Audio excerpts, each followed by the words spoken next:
That answer your question? Yeah. Eloisa? So eventually you'll end up in a state of sincerity. Is that true? When you become one with God, you'll be in a permanent state of sincerity. Yeah.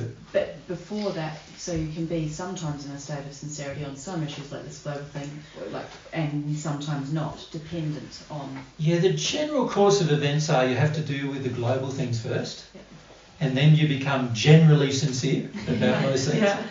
And then on certain issues, you're still insincere. Yep. Does that make sense? And they're the individual issues you have to deal with. Yep. So there is a general process most people follow, is they become generally sincere, particularly about the issues of putting forward a facade of frontage and also being rewarded for that and all those things. They all have to be dealt with. And every person needs to deal with those things. And the average person has to deal with those things before they're capable of any self-analysis with regard to the personal issues. Yeah. Yep.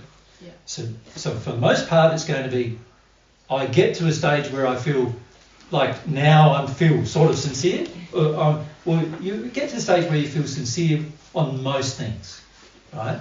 But you also know, oh, there I go with some insincerity again on that thing over there that's unique to me and unique to my circumstance. Yeah. Yeah. So for me, it was pretty easy to get sincere about a lot of issues, but not very easy to get sincere about the issues of loving self. So just because of the way I was brought up and what I was taught in childhood, harder to get sincere about that.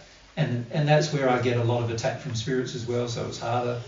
Whereas for other people, it might be completely opposite of that. That it just depends a bit. But for all of us, we'll have an issue of getting sincere, particularly emotionally sincere. Mm-hmm. Because you can see with our emotional belief systems, the majority of us do believe covering up our emotions is the best course of action.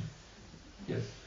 And if not covering them up, at least controlling them in some way or another. And now, I'm not suggesting that a person should be uncontrolled emotionally, because if you're in a rage and you're uncontrolled emotionally, then of course you can become a murderer quite quickly, right?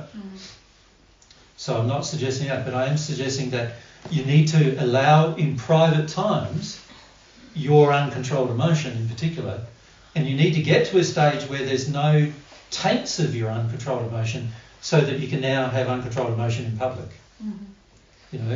Uncontrolled emotion in public is only dangerous if those emotions are evil. If those emotions are not evil, then they're not dangerous. Right? The problem for many of us is our emotions are quite evil, right? And so if we allowed them to be uncontrolled in public, we could actually become very dangerous. And there's plenty of instances in society where you see that occurring. So a part of growth is learning how to have uncontrolled emotions in a private manner first, generally, and working your way through them sincerely so you recognise what they are, to the point where you can release them and therefore be able to be let loose in public. Isn't that how it really is? Yeah. It's sort of like, well, if you've got these emotions in public and you let loose them in public, then that might be dangerous, but you need to learn how to do that privately first, don't you? And then you sort of progress to be let loose in public. And then you're pretty good. Yeah. So our growth is going to be very dependent upon our ability to firstly recognise those global issues where a lack of sincerity is already in our soul, and to work our way through them as much as we can and as rapidly as we can first. And then be aware that after we've done that, it's not going to be finished, because there will be areas where we personally are struggling that will need to also be addressed when it comes to our sincerity. Archie?